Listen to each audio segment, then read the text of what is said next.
نحمده ونصلي على رسوله الكريم أما بعد فأعوذ بالله من الشيطان الرجيم بسم الله الرحمن الرحيم إنا أنزلناه في ليلة القدر وما أدراك ما ليلة القدر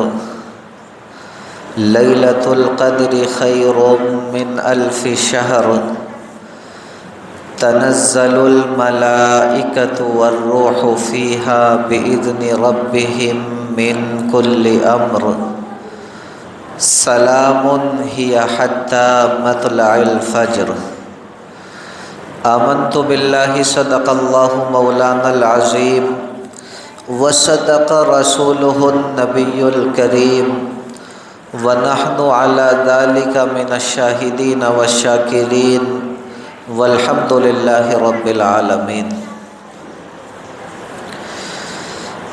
میرے محترم بزرگوں، بھائیوں اور دوستوں، اللہ رب العزت کا بے انتہا احسان و کرم ہے کہ اللہ رب العزت نے مجھے، آپ کو، ہم سبھی کو اپنی زندگی کے اندر یہ ایک اور رمضان المبارک کا مہینہ مرحمت فرمایا۔ آج اللہ رب العزت کے فضل و کرم سے اس ماہ مقدس کے 15 ایام گزر چکے اور اب جلد ہی اس رمضان المبارک کا آخری عشرہ شروع ہونے والا ہے۔ یہ آخری عشرہ یوں سمجھیے کہ پورے رمضان المبارک کا نچوڑ ہے، کیونکہ اس آخری عشرے کو اللہ رب العزت نے ایسی خصوصیات سے نوازا ہے، ایسے فضائل سے نوازا ہے کہ یوں سمجھیں کہ سال بھر میں پھر دوبارہ ایسے ایام آنے والے نہیں۔ اس لیے آج میں مناسب سمجھتا ہوں کہ اس آخری عشرے سے متعلق چند باتیں آپ کی خدمت میں رکھ دوں۔ بس آپ اللہ رب العزت سے دعا فرما دیں کہ صحیح صحیح باتیں میری زبان سے کہلوا دے اور ہم سبھی کے لیے ان باتوں کو کارآمد اور نفع بخش بنا دے۔ یہ آگے آ جائے۔ دیکھیں، یوں تو رمضان المبارک کا پورا مہینہ ہی مقدس ہے، بابرکت ہے، محترم ہے۔ اس ماہ مقدس کا ایک ایک لمحہ، ایک ایک پل، ایک ایک گھڑی انتہائی قیمتی اور قابل قدر ہے، لیکن خاص طور پر یہ آخری عشرہ، خاص طور پر یہ آخری 10 دن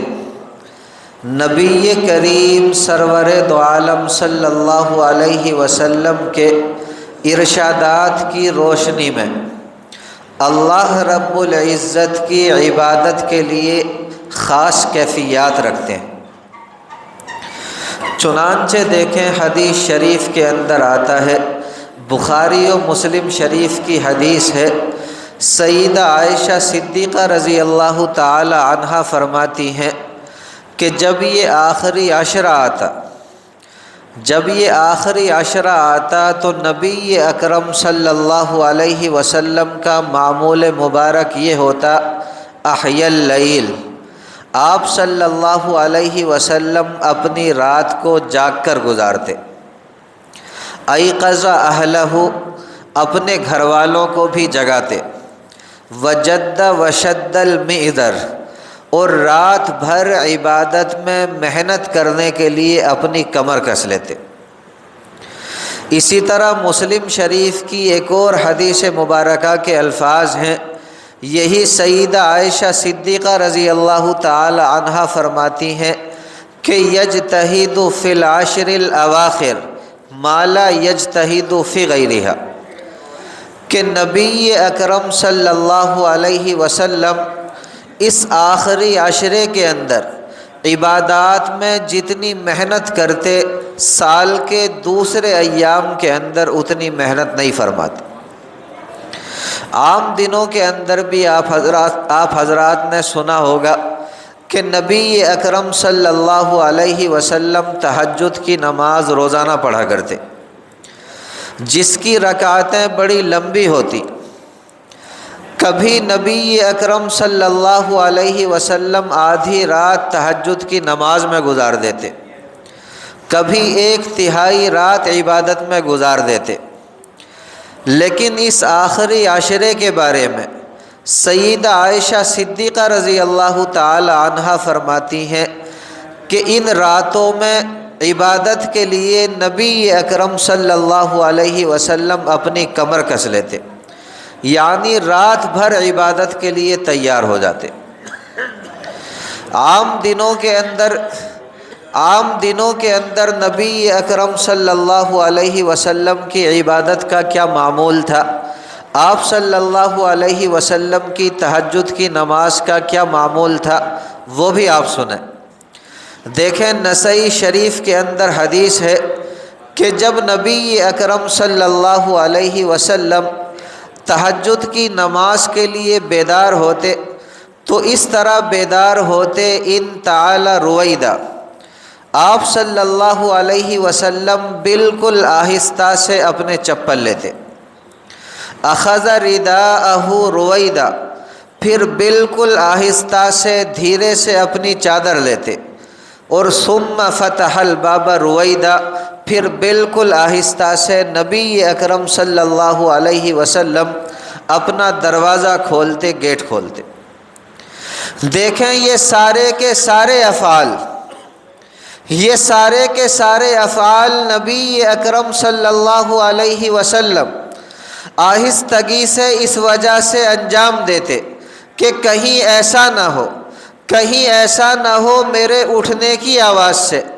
کہیں ایسا نہ ہو میرے دروازہ کھولنے کی آواز سے سیدہ عائشہ صدیقہ رضی اللہ تعالی عنہا کی آنکھ کھل جائے، ان کی نیند میں خلل پڑ جائے۔ چونکہ یاد رکھیں تہجد کے آداب کے اندر یہ بات داخل ہے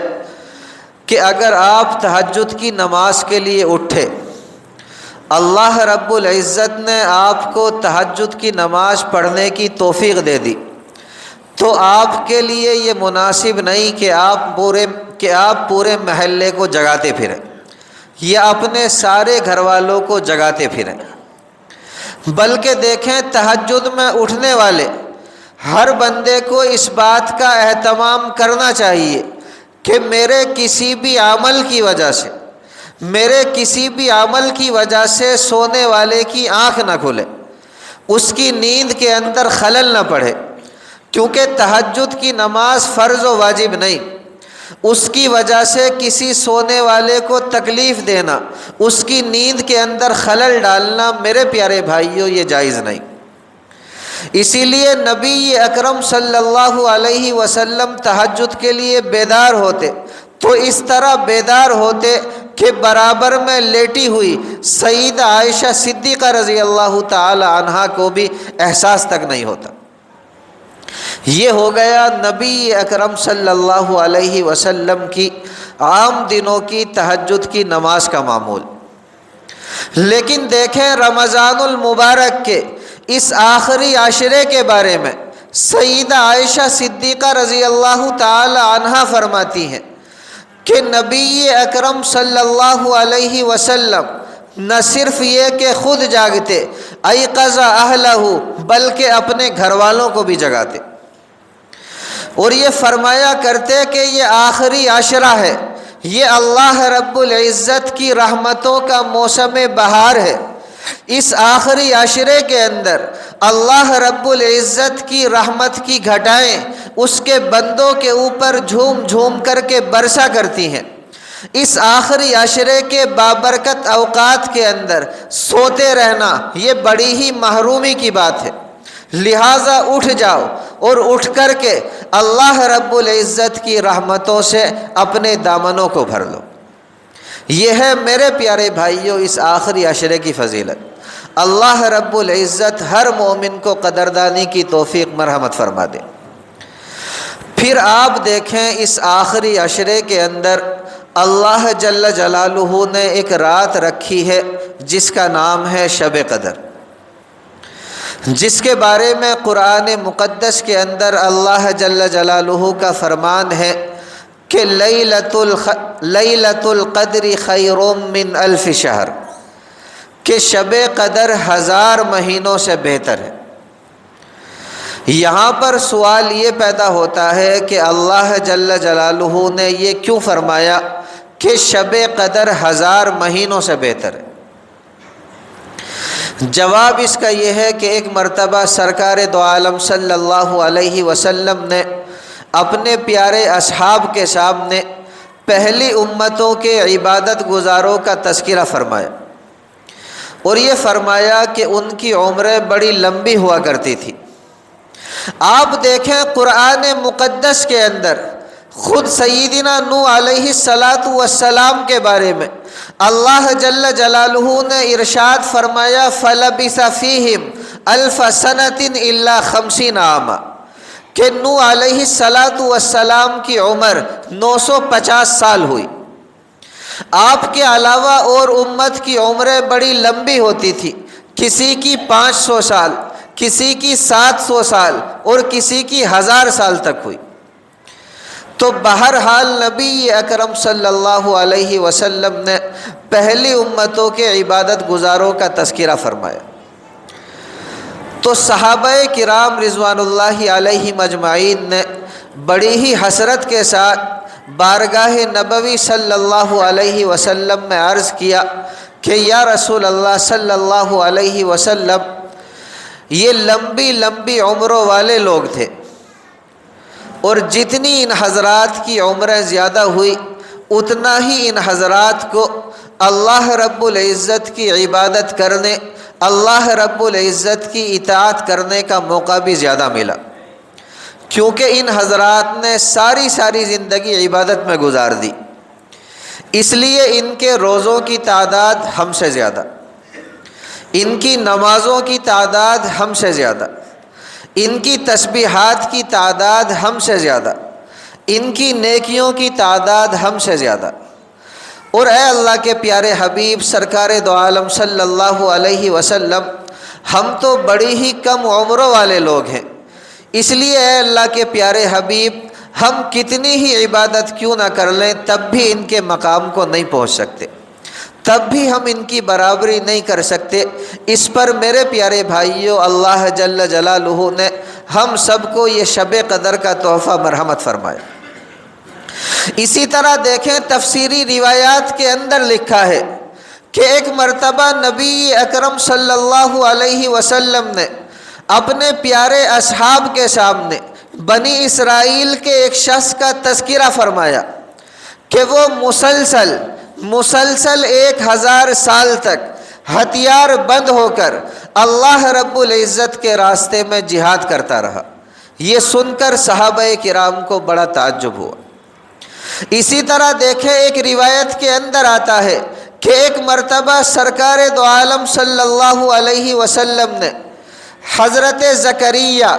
حضرت حزقیل، حضرت یوشع بن نون اور حضرت ایوب علیہم السلام،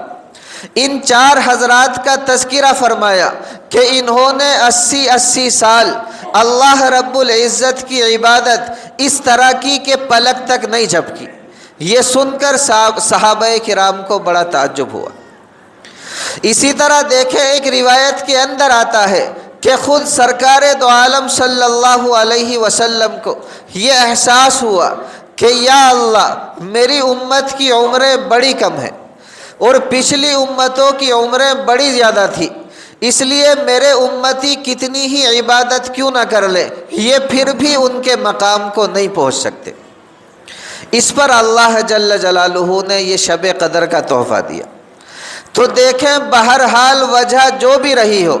اللہ جل جلالہ نے سورہ قدر نازل فرمائی اور اس کے اندر ہمیں یہ بتایا کہ اے امت محمدیہ صلی اللہ علیہ وسلم کے افراد، تم گھبراؤ نہیں، تم پریشان مت ہو، بے شک تمہاری عمریں ان حضرات کے مقابلے میں بڑی کم ہیں، لیکن ہم پھر بھی تمہیں ایک رات ایسی دے رہے ہیں کہ اگر تم اس ایک رات میں جاگ کر کے عبادت کر لو گے تو تمہارا وہ ایک رات کا جاگنا، تمہارا وہ ایک رات کا عبادت کرنا ہمارے یہاں ان حضرات کی 1000 مہینوں کی عبادت سے بہتر ہوگا۔ اور دیکھیں اللہ جل جلالہ نے قرآن مقدس کے اندر جو لفظ ارشاد فرمایا وہ ہے خیر کا، لیلۃ القدر خیر من الف شہر۔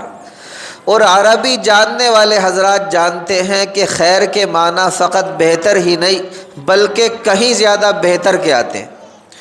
تو ہم ترجمہ یہ کریں گے کہ شب قدر 1000 مہینوں سے کہیں زیادہ بہتر ہے۔ کتنی بہتر ہے یہ اللہ رب العزت ہی بہتر جانتے ہیں۔ یہ تھوڑی سی آواز بڑھا دیجیے، بہت کھینچ رہا آواز۔ کتنی بہتر ہے یہ اللہ رب العزت ہی بہتر جانتے ہیں۔ بس ہم تو اتنی دعا کرتے ہیں کہ اللہ جل جلالہ ہر مومن کو یہ مبارک رات نصیب فرما دے اور اس مبارک رات کے اندر عبادت کا کرنا نصیب فرما دے۔ ہاں دیکھیں میرے عزیز بھائیوں، یہ بھی اللہ جل جلالہ کی حکمت ہے کہ اتنی بڑی نعمت،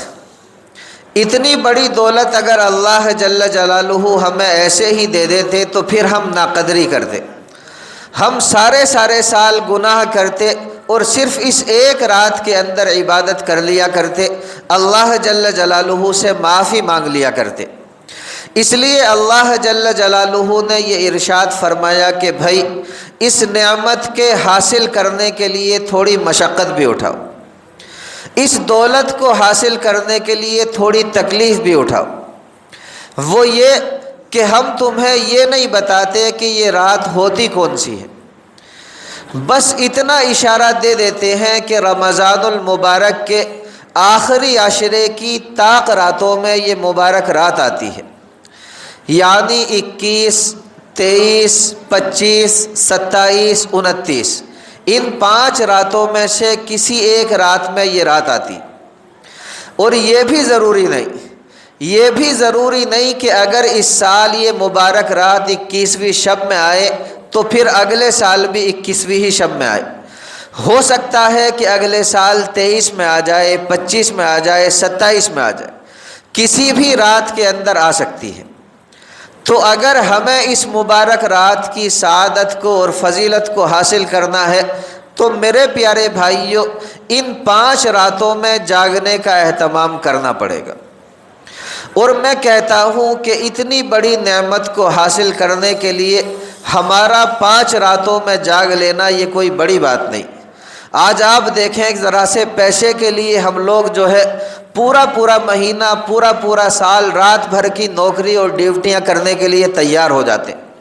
تو کیا ہم اپنے اخروی فائدے کے لیے، اپنے رب کو راضی کرنے کے لیے فقط 5 رات نہیں جاگ سکتے؟ اللہ رب العزت ہر مومن کو جاگنے کی توفیق مرحمت فرما دے اور اس مبارک رات کی سعادت سے ہر مومن کو مالا مال فرما دے۔ دیکھیں شب قدر کی مبارک فضیلت کو اور سعادت کو حاصل کرنے کے لیے جو سب سے بہتر نعمت اللہ جل جلالہ نے ہمیں دی ہے وہ ہے میرے پیارے بھائیو اعتکاف۔ ہر بندہ کوشش کرے کہ اللہ رب العزت ہر مومن کو اعتکاف کی سعادت سے مالا مال فرما دے۔ دیکھیں اعتکاف اگرچہ شرعی اعتبار سے سنت کفایہ ہے، جس کا مطلب یہ ہے کہ ہر بندے کے اوپر یہ عبادت لازم نہیں، ضروری نہیں، بلکہ پورے محلے، پوری بستی میں سے اگر ایک بندہ بھی اس عبادت کو انجام دے لے تو دوسرے لوگ سنت کو چھوڑنے کے وبال سے محفوظ ہو جاتے۔ لیکن اس شرعی حیثیت سے اعتکاف کی عظمت، اعتکاف کی افادیت کے اوپر کوئی فرق نہیں پڑتا۔ یہ تو اللہ رب العزت کا فضل و کرم ہے کہ اس نے اس عبادت کو ہمارے اوپر فرض و واجب قرار نہیں دیا، ورنہ ہمارے لیے بڑی ہی تنگی پیش آ جاتی۔ بلکہ ہماری ضرورتوں کا خیال رکھتے ہوئے یہ عبادت سنت کفایہ قرار دی گئی تاکہ اللہ رب العزت کا ہر بندہ اس عبادت سے فائدہ اٹھا سکے۔ اور دیکھیں اعتکاف اتنی پیاری نعمت ہے، ایسی عظیم دولت ہے کہ اعتکاف میں بیٹھنے والا بندہ اگر سارا دن فقط نمازیں پڑھ کر کے سوتا بھی رہے تب بھی میرے پیارے بھائیوں اس کا پورا دن پوری رات عبادت گزاروں میں لکھا جاتا ہے۔ آپ دیکھیں مشکاۃ شریف کے اندر ایک حدیث ہے، نبی اکرم صلی اللہ علیہ وسلم ارشاد فرماتے ہیں، آپ نے فرمایا المعتکف ہوا یعتکف الذنوب، کہ اعتکاف کرنے والا گناہوں سے محفوظ رہتا ہے،